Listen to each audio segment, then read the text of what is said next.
How we do this? We are the truest. Got these fangs super sharp, your shit toothless. Cold hearted, yeah we ruthless. All the ghouls in the cut, let's get ghoulish. In the graveyard, acting foolish. Finna dance with the devil to no music. Cold hearted, yeah we ruthless. All the ghouls in the cut, let's get ghoulish.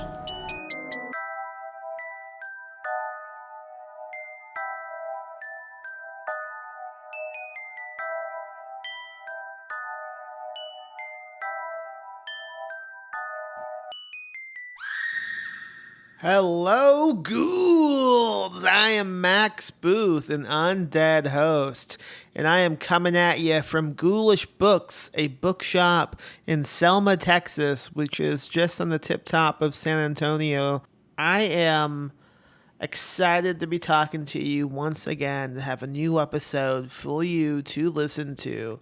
On today's episode of Ghoulish, I am talking to Scott Adlerberg about his new novel, The Screaming Child, out now from Ghoulish Books.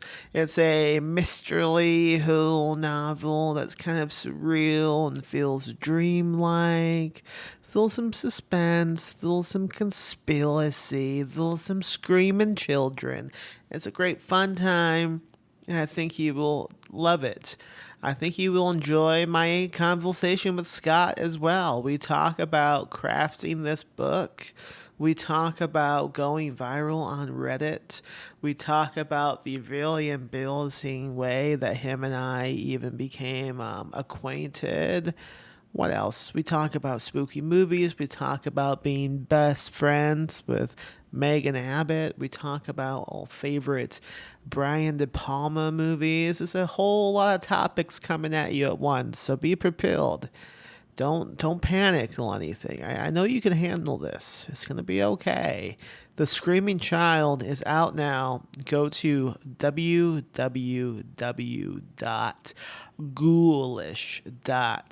www.ghoulish.lip. That's RIP to check it out. You buy it straight from us. I believe we even have some author signature stickers available.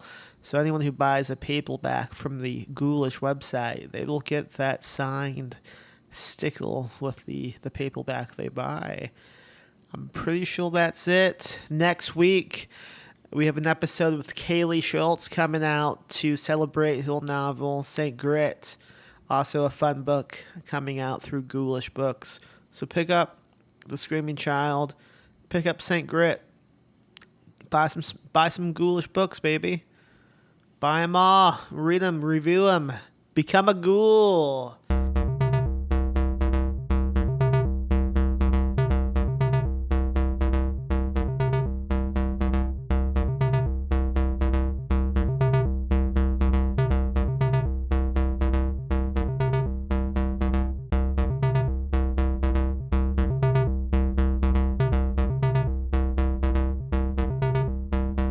Scott, welcome to Yes, hi Matt. Ghoulish. Hey, Hey, good to see. Yes, good to see you again. you and I have known each other for like over a decade now, but I don't think we've actually spoken voice to voice or face to face until right now. That's right. Yeah, I think it was years ago you reached out to me for whatever reason. I'm glad you did about one of your earlier books to Yeah, review, right? it's pretty embarrassing because if someone was asking me for advice, I would say don't do this. But what happened was I was my debut novel was coming out, Toxicity, and I was just looking up indie crime books on Goodreads and seeing who had reviewed them. And That's I true. saw you had left like a good review of a bunch of crime books I liked, so I DM'd you on Yeah, Goodreads. that was it. It might be a simpatico reader. Let's see. No, yeah. Good move. Good move. Yeah. I don't recommend anyone doing that. It's really I know. I unprofessional. wouldn't. I don't know if I would do it. It took some balls, though. I would say that. Yeah. And since then, like you've reviewed a lot of my books, I have reviewed a lot of your books. Often throughout the last decade, I've said, "Hey Scott, please write us a book so we can publish it." And That's then, great. not that long ago, I think it was at the end of 2021, 22. You 22. reached. Yeah, well, I don't think I ever told you this story, but I told it but before to people I know personally. How that came about was that was the end of Boucher, right at the end of BoucherCon 2022. And a publisher, an editor with a like a main, crime imprint had the man. He'd asked for something from me. I sent him. I really didn't think he was going to take it, but who knows? If lightning strikes, I got it. Like so, he had it from a very nice guy. I know him. He lives near me in Brooklyn. It was Josh Kendall of Mulholland Books. He had it for months and months and months, and I'm like, he's not going to take that. And it was unagented. It was cool of him to even read it that way. So finally, we met. He was at BoucherCon, and he said no. We had a long talk, very nice, but he said no. And then, I had my like synopsis written on the way to at the airport, going through the security line, literally waiting, standing on the long line to go through the metal detector.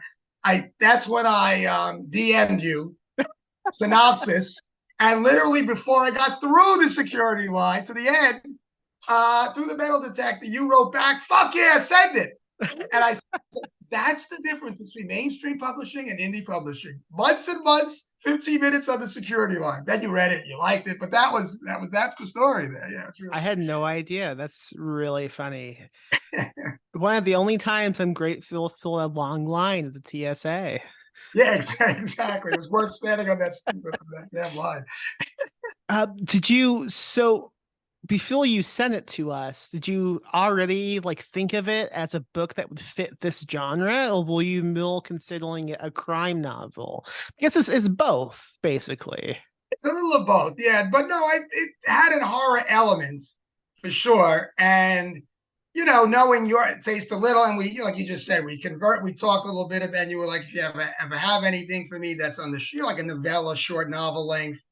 So I thought this, I mean, I did think, if the other thing falls through, but it's worth waiting on, that good chance it would be a good fit. No, I was aware of that. I was thinking, I would have also waited for Mulholland Books. That's like a dream press of yeah, of mine. course. Like, How I can mean, I not? Who knows? Right. I would, yeah. I mean, anyone should wait for them as long as possible As because long as possible. You never know. Maybe the lightning will strike. So that was what worth it. are you trying? Do you have like something else you might have sent them? Are you trying to get with them again with a new book? Yeah, maybe. Well, I'm not really far into anything, but I've been Yeah. talking to him about something. So maybe if he's open to it, this time I'm approaching him a little in advance with talking a little bit and stuff. So we'll see. Yeah. So we shouldn't trash talk them too much on this podcast. No, no, no. Exactly. Got What to be a kind little of diplomatic when it suits. psychopath would reject you? I just cannot believe it. Luckily he doesn't watch this. So, yeah. I am tagging this person when this goes live. All right. Well, let's talk about the genesis of this novel, The Screaming Child. By the way, for anyone listening, if you happen to be watching the video, I'm holding it right now. The Screaming Child, a fantastic front cover that I still love. When we Oh, yeah. commissioned Matthew to do the cover, I had no idea what to expect. Not this, but it was great. I know. No, he's great. Yeah, no, me too. You never know what he's gonna come up with, and yet it fits when he shows it to you. Yeah, he doesn't Um, read the books. He just like, at least with me, I never tell him a specific idea of what I want. I just tell him the vibe of the book, hmm. and 9 times out of 10, he knocks it out. Yeah, no, that the some of the other books, I did. He also, and I think it was the same thing. Just tell him the general plot, the kind of mood you might be looking for, the vibe, right? And then he delivers. I think one of them, that maybe Jack Waters, he sent something like maybe just tweak it a little. He sent it back the next day, tweaked, and Yeah. that was it. The other ones we didn't even need tweaking. I don't know. This was like his first. Was that his for the Screaming Child? Was that his first attempt? The cover that we Yeah. have. Yeah, Yeah. no, I know. It's It amazing. took him a while to do this one specifically because he was having some issues, I believe, blending the trees just right. But I didn't see Oh, it okay. until he was done. He just kept saying, "Give me some real time. I need a little time to finish blending it." The only time I could think of that I've rejected a front cover that he's done was we did a crime book called The Ruin Season by Chris Triana. And Mm. it's about a guy who trains dogs. It's fairly brutal and depressing and held boiled. And I don't think I quite expressed the tone of the book because he sent me back a book with like a man with a suit on, but instead of a human head, he had a dog head on. I was like, this doesn't fit whatsoever. It looks great, but it Yeah, just doesn't it fit. just doesn't fit. Yeah, it doesn't work. Back to the screaming child. Walk me through what was like the initial inspiration for this book. How did it take off? Well, years and years and years ago, and that's before, definitely before I was even married and before I had kids. So that's at least 20, a little, over 20 years ago, let's say. I had a dream. I had a dream, and it was just somebody, a woman, is standing like in this sort of barren kind of rocky valley and hears a child screaming. It's like an image. And somehow in the dream, like it is, like you do in your books are very dreamlike. I was sort of I was the woman, but I was watching her. It's kind of one of those things. And I just knew that child screaming is her child. And then I think I woke up, probably. That's all I remember anyway. And I wrote it down. I used to do that a lot more than I do now. I wrote the dream down and just thought about it for years, for a long time. What's the story behind this? Why is she out there? Why is the child out in these woods beyond the valley screaming? What's the whole story? And then for a long time, I was kind of wrestling with, should I make it a story that's set in the real world, like the actual world with real names and places, or a kind of dream-like world? And it took me a long time to figure out which way to go with that. And then even like the plot. I mean, it's an interesting setup, but like, how did this happen? Is it a mystery? Is it a horror novel? And then finally, I kind of came to not putting it the way it is. It's a more dreamlike world. There are no names of actual places and stuff. There's no New York. There's a scene in a city, the Canal City. That's obviously like Venice, but it doesn't say that. So it's kind of a dreamlike world. Whoa. And I yeah, so I published this book. I edited this book. I didn't realize that a setting is never like described said. I just assumed it was real you live. yeah, no, it's kind of similar to where, but it's not. It's just right. There's even a park where something important happened, a city park, Yeah. and it's just like a park that's literally around the corner from me. But yeah, so I definitely use like a kind of realistic setting, but not naming it, so it feels a little dreamlike in that sense, I guess. Yeah, I Um, mean, to talk about geography, like just for a second, I was really impressed and just like fascinated by some of the stuff they get into, like in the second half of the book, I guess, with mm, the islands. Is those like I do islands like that exist over where you live? I mean, I don't know anything about this shit. um, like islands, sort of. There's a couple of parts in Ireland. They go to an oasis town at one point. Hmm. She's talking, and that was based on a real. There is a real oasis city town, whatever you want to, in Egypt, which I did called Siwa. Hmm. That's been there since ancient. Alexander the Great went there for some oracle. I mean, that's how far back it goes. And I went there years ago with a girlfriend at the time. It's a fascinating. You're going through literally 5 hours of straight desert from the Mediterranean coast, where there's a city, and there's nothing. And then all of a sudden, it's not like a little bit. It's this huge area that's so fertile and wet, lakes, and it's incredible. Wow. It's in the middle of, it's near the Libyan border. Rommel during World War II visited it. It's very famous. So Wow. that was the basis for that. So I took some real kind of places and just sort of twisted them a little. And then the other thing was, finally, years later, I became a father and all of that, so I could relate. Like, writing from a woman's point of view, which the story is, was a challenge. But a parent is a parent. Losing a child is something any parent could relate Yeah. to. And You I could, just yeah, have the one kid, right? The son? yeah. I have a stepson, but he's an adult now. He's 20. So this was more based on, Julie, Yeah. right, the one who was in the photo. We wrote Do you want to talk about that at all? It's kind we of a could talk crazy about it. Yeah, story. yeah. How would you describe what happened? When was this? This was, how old was he? It's probably about 10 years ago now. Yeah, I guess it's about 10 years ago.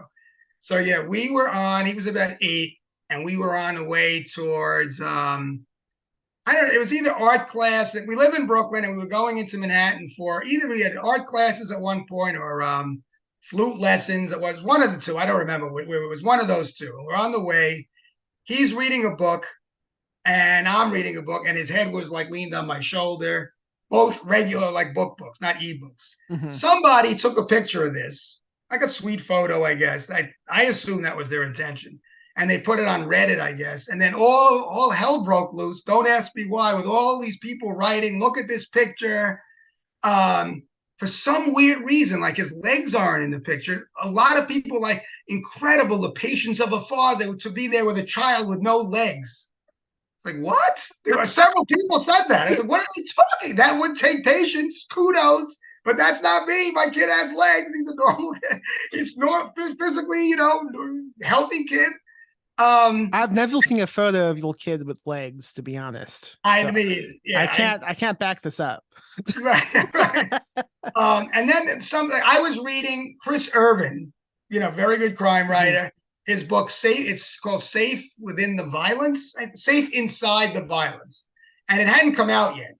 I had like a, advanced copy. And somebody wrote and the symbol of them, these two black people reading this book. One of them's reading Safe Inside the Violence. What does that mean? They come from a violent world. Somebody else wrote, look at this. They're both reading books, regular book, physical copies. They can't afford ebooks. It's so sad. Jesus Christ. What was your son reading? Do you recall? It was reading like a kind of a children, 8-year-old, 10-year-old level book, whatever it was. I don't remember the exact book, but it was like some innocuous, How to get by without legs. How do you get by by reading? He reads a lot because he can't get around and do much. Even though he's going to tap dancing lessons, That's impressive, that is impressive. And then when you wrote a piece, you asked me if you wanted to write a little piece about it for, I think it was Lit Reactor. May they rest in peace. Yeah. So that was bizarre. I mean, there was some nasty. I think the person took it basically. I'll assume that the intentions were good. I mean, people assume that there were all sorts of nasty. I don't know. He took a picture on the subway of what seemed like a sweet. Yeah. That was my whole motto is don't take a photo of somebody without full consent, and especially don't post it online. That's psychopath behavior, in my opinion. I have never taken. I agree. It was kind of that part of it too, but it was already done. So yeah. Wow. So that was. And now he's off to college, right?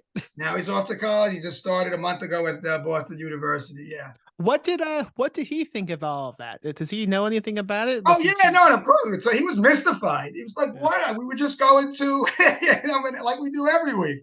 Yeah. And I told him some of the stuff that people said. He basically rolled his eyes. Like, people are really, people are nuts. I mean, what the hell's their problem? I obviously have legs. Yeah, obviously. And he still doesn't particularly love ebooks, but he likes to read physical books, a big deal. That's all. Same. I'm not a big ebook guy. What about you? I'm sort of a little bit more, but I always read a lot of physical books. Mainly now I like the ebooks because they're, they save space. And that's one of the reasons. Yeah. I find with ebooks with me, because I spend so much time like editing and formatting and reading slush, that if I try to read a book on a screen just for pleasure, I can't like get into it because I have that Wilk mindset. Like, oh, this is also what I do when I edit a book. So it's nice just to grab a physical book and just escape that way. Yeah, no, I can understand. And there's nothing like, like a slightly old book, the smell of the pages, that kind of thing. You do not get that from an ebook. Right, you put your nose. I mean, literally, sometimes just put your nose into the page. That's how you get the sneezing. You do get the sneeze, but it's good smell. It's worth it. So there's nothing like physical. And plus, sometimes you find like notes someone has written in pen, like inside the book, and that's always fun to see what they've underlined. I love a good used book. I'm a big fan of buying books like on eBay and just seeing what kind of crazy condition they might be in. Yeah, I like that also. And you're right, reading the people often will be more, underline the passage you would expect, and other people underline the most, innocuous things or silly things or offensive, so to speak. Then you're like, well, whatever whatever they were into, whatever got their interest, who knows? But it's interesting. What was the guy? Who was the guy who shot Reagan? Chapman? Is that was Oh, this? John Hinckley, I guess. Oh, Yeah. Hinckley. What do you think? Do you think he had written into his copy of Catcher in the Rye? Do you think he had any notes? They're all a bunch of phonies, and I'm going to show them. What would you hope someone would write in The Screaming Child if you found like a used copy? What would you hope someone would emphasize? Oh, that's a good, yeah. Maybe if they wrote something, about to the effect of, very tense, suspenseful. It was hard to put down. It's kind of cliche things, but those would be satisfying. Because, or if someone wrote at the end, at the end of the book, this was a great read. I read it in one sitting.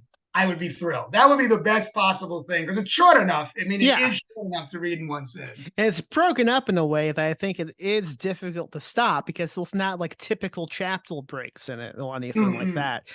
And plus, it has a fantastic blurb from Megan Abbott, maybe the best crime novelist working today. I would say this. I had mentioned it to her in advance, then, sent her the copy. So I emailed and said, did you get your copy? Because said she'd be willing to read. And she said, yeah, I have a long list, but I'll put everything aside to read it. Give me a week. And she did write back like in 2-3 days, said, I read it in 2 feverish sittings. Hell yeah. And I was like, I couldn't really beat that. And then she wrote a great blurb, obviously, but that was terrific. That really was, because she wrote back very quickly. So this was all you. I mean, I don't know Megan Abbott. I would love to know Megan Abbott. I do not. How do you know her? Tell me how you met Megan Abbott and became best friends. Just we're not best friend, but just in the circle of New York City writers, I guess. We meet up at certain books, events, book launch. I've been to 1 or 2 of hers. And, this movie thing I do every summer, done for many years in Bryant Park, I host like a sort of movie talk thing. I've invited her and she's come because she's a movie expert as much as anything, as well as a lit person, a few times. And she loves Brian De Palma. I love Brian De Palma. We had it talk. So she's come several times now to those, and we just talk about the movie and this Q&A and stuff. So, just living in the same city, in the same kind of circles, I guess. Wow. So no, she's very down to earth. Very nice. I've only been down where you live once, and that was when my movie premiered. I was staying in Brooklyn, and I met no famous people. I didn't meet Megan Abbott. The only the main interaction I had was I was walking down the street, and I made the mistake of making eye contact with some people just standing on the sidewalk. And I did oh, hey, how's it going? Which is what you do like in the South. And this lady immediately jumped up on me and said, what the fuck is that supposed to mean? Really? Nothing. And I ran away. Being polite, that's all. Maybe that was Megan Abbott. I don't know. Yeah. But do you have a favorite De Palma movie? Oh man, I like so many. But if I had to pick one, I would probably pick Dress to Kill. Dress to Kill is pretty good. I think mine's Blowout. Blowout's great also. Blowout's so good. Do you know what Megan Abbott's is? That's a good question. Get on the phone. Let's get Megan on the way. Exactly. I know she loves Dress to Kill. But she does like Blowouts. How could you not like Blowout? And really also, even though it's earlier, Carrie's pretty much flawless. I mean, it really is pretty much a flawless movie. That movie is so good. It made Stephen King who he is today. Yeah, I mean, Stephen King was a popular author, okay, but I mean that movie is what sprung his fucking career for a good reason. I know, and I think I'm not alone in this. I'm sure the movie's better than the book. I mean, he grew from his first book, but the movie is definitely better than he's still learning. 100%. Yeah, I mean the difference I think in quality between that book and Salem's Lot is nuts. Oh yeah, I agree. No, Salem's Lot is when he really starts to take off. What do you think a Screaming Child adaptation by De Palma would look like? I certainly would not object. You have any casting dreams in mind for this book? Oh God, yeah. Who would be a good? what actress would be really good for that? That's a good. I didn't think of it all that much. Who do you think? I mean, Well, who do how you think? old would you say she is? She's probably about. He's about 12. I had her in mind to be, like late 30s, maybe 40, something along those lines. Yeah, I don't Yeah, know.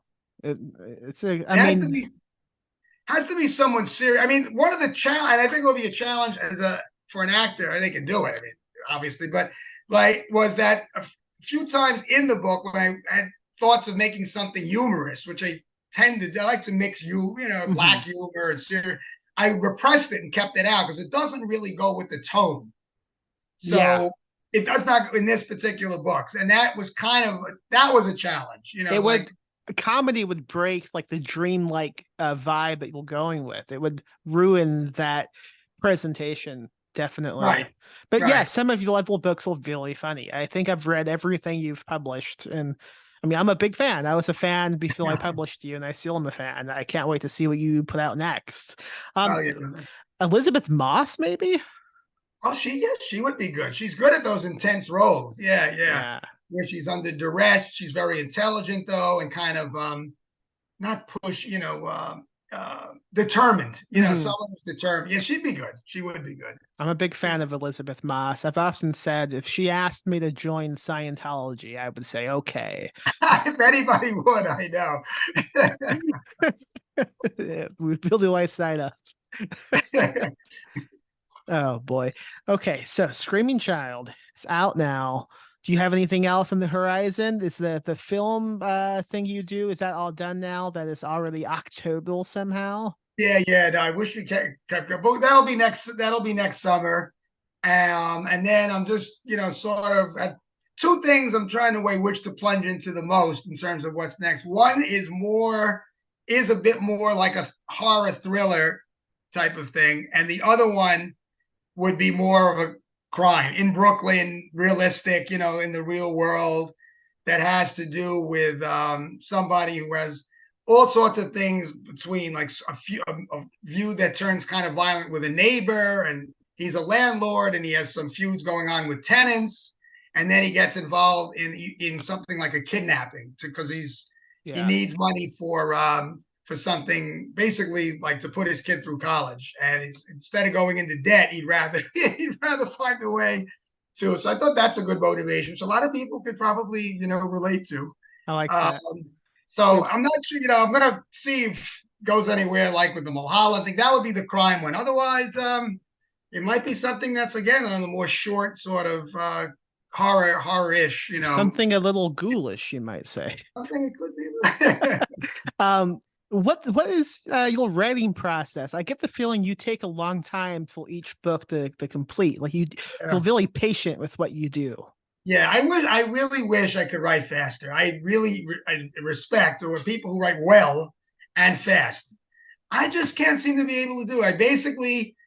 I don't really write what like I see these people. I'm writing 500, 600 words a day. I did my first draft. Now I don't work that. I don't work that way at all.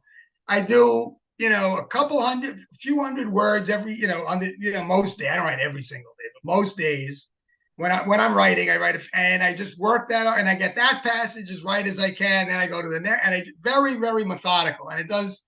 And I'm always going back and revising, and I might write 40 pages, stop and revise those 40 pages. But I usually have it pretty well thought out. So Do you outline it all? Well, no. I outline some. I outline some. What Okay. I like to do is I like to have, well, you have the beginning, obviously, and I like to have an idea of what the end will be. And the end could change if I come up with something better, but I have like beginning and the end more or less. And then how to get there, that's where the surprises will come. So it's not all plotted out in such great detail. And then if in going through, I come up with like the great graveyard love, I had an ending in mind. And then well into the book, like 2/3 way through the book in the shower, place you get a lot of like, I came up with the idea for the very, I said, that's much better. That's I love great. the ending of that book too. I Yeah, won't yeah, no, won't say won't get into it, but I love it. yeah, yeah. I was Is like that that. out of print or is that still running? No, it's still in print. Yeah, Okay, yeah, okay. yeah, yeah. No, it's definitely still. I was like, that is better, and it doesn't take me off the track. I don't have any dead ends, and then so that's generally how I work. But when I'm done, other than revising and tweaking a few things here and there, it's pretty much done. So that is, the event. I don't go back and rewrite tons. I've been rewriting the whole time, and it's slow, and I am patient, I guess, but I'm trying to figure out a way I could just speed it up a little bit, so I'm a little more prolific. Maybe you The just process. can't. I don't think it's a bad thing. I mean, everyone has their own process and how they can write, and maybe this is just your thing. I Yeah. mean, if you No, try to rush it, we won't get a book as good. yeah, that's my feeling. Yeah, short stories don't take in a huge amount of time for me, and I write them fairly quick. But novels, for some, even, and they're all short. That's another thing. I always try to compress. And I'm of the feeling that most people, not everyone, but most people who write longer books, they don't have to be that long. No, They generally do not have to be. There are some people who write really long, rich, deep books, whether it's a genre book or non-genre, and it merits being 400 or 500 pages or whatever. But most books don't. agreed. They Agreed. really don't. You know? What are you reading nowadays? What's something you just finished that you would recommend? Oh, I shouldn't even say. I just finished your newest. I'm going to write my review for Let the Woods, the new one that you buy. Oh, yeah. Yeah, Let the I just Woods read it. Take All Bodies. Yeah. Yeah, I literally just finished it yesterday. It was good. Oh, It thank was you. good.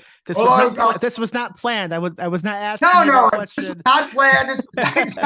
This is not a infomercial or anything like that. Do you hate when you try to read books and you just can't hold it? Well, grab a ghoulish book. They stay in your hand. So yeah, that was the last. Kudos to anyone from Maine who writes a horror novel, because you're operating in that's intimidating, I would think. Yeah, I would think so too. It feels like that milk it's already done with in Maine. I know. It's a Yeah, small state, and he's written so many books. Is there a quarter of the state to?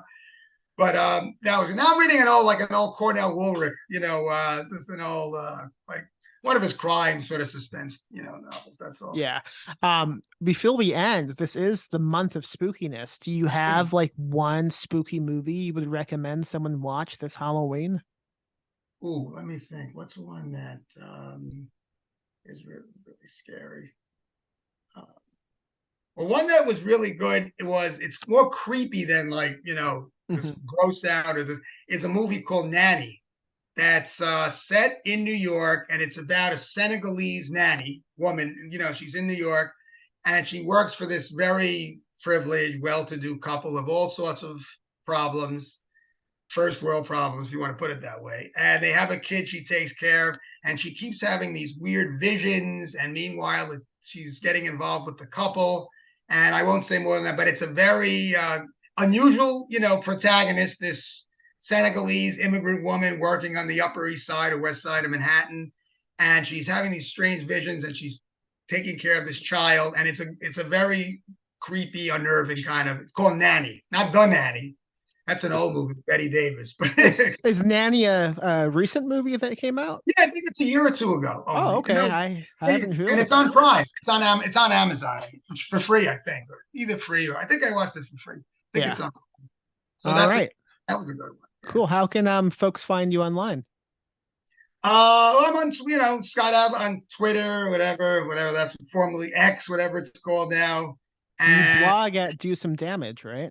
I blog every Tuesday. I blog at Do Some Damage, yeah, about book reviews, stray thoughts, idle commentary. Yeah, but that's my spot every Tuesday. Yeah, I've pretty always much. wanted to ask you how did Do Some Damage like come along? What is that? How would you describe this site and who runs it? How did this happen? I think it was years ago. Steve Weddle, a writer, and I forgot his another writer in England. I forgot his name. They started it, and they've had a rotating group of people who are contributors.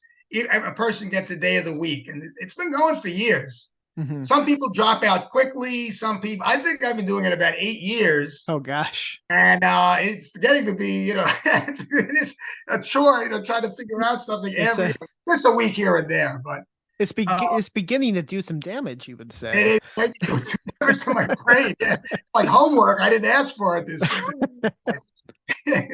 But no, it's I think so. They think that's how a lot of people have written for it. Alex Segura and I don't know, a whole bunch of people over the years. Mhm. A lot of them dropped out. Now there's a few of us, and my day is Tuesday. No, it's a nice forum to just and also it's been good practice because you have something where sometimes I'll just get up very early, spend 2 hours and write something for that, and it's more informal, but it's actually a good discipline. Like write something quick. It's still got to be grammatical and readable. Mhm. A couple hundred words, and it's a pretty good. That's one reason I keep doing it. It's like a pretty good discipline. You know what I mean? Like Yeah. I feel like it's a newspaper column almost, something like that. That's a good way to think about it. I think most people who write should try to do something like that. A blog, a newsletter, even something private that they don't want anyone else to read. Just if Yeah. you don't have to write every day with intentions to publish, but I think it is good to write once every week at least, just something so those muscles don't like atrophy. Yeah, yeah. No, that's exactly, and it's less formal. It could be more conversational. That's a good thing to keep doing, instead of always the pressure of getting it right all the time and stuff. And so, yeah, it is. It's I good for think you. it's dangerous if the only writing you do the most often is like tweets, because that's not Oh, how like prose should be. that no, exactly, exactly. I think tweeting and on Facebook and Instagram, they avoid that. Talk about doing damage. Yeah, They really, using the kind of punctuate, abbreviations and stuff, constant, and then it leaks into other writing. That has actually probably done some. I bet. I don't think I've ever used LOL. I mean, I'm friendly. If someone makes me laugh at the thing, I'll say ha ha or whatever. I've never Maybe an laughed out emoji, loud. but I can't stand that. So, just I Yeah. don't want to. It's like a slippery slope. It seems to me. Yeah, Phil's you LOL, then you SMDH, and then who knows Exactly. what's going And on. the next thing you know, I'm an illiterate person altogether. All right, Scott. Well, thank you for coming on and doing this. I'm glad we finally talked. I'm Yeah. so stoked we got to publish a book of yields, and anytime someone reads it, man, I'm just so happy that more people becoming a Scott Adlerberg fanatic. Thanks for publishing. And I know you work your ass off, so thanks a lot for that. Yeah, no, really. Yeah, No, I'm really glad. And I'm really sad. It's been fun with Ghoulish. And the book itself came out. I mean, the physical copy came out really, I think really so. well. Yeah, I'm Yeah, quite yeah, happy. It's a pretty book. It yeah. feels good to hold. So if It does. anyone listening wants to hold a pretty book, You go know, the pick up pretty The Screaming Child. good for Halloween. It's Yeah. a good Halloween book. That was Scott Adlerberg talking about his new book, The Screaming Child, out now any place you buy books. So Phil is on Patreon, patreon.com/ghoulishbooks.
Live spooky, die spooky. Rest in peace, Max.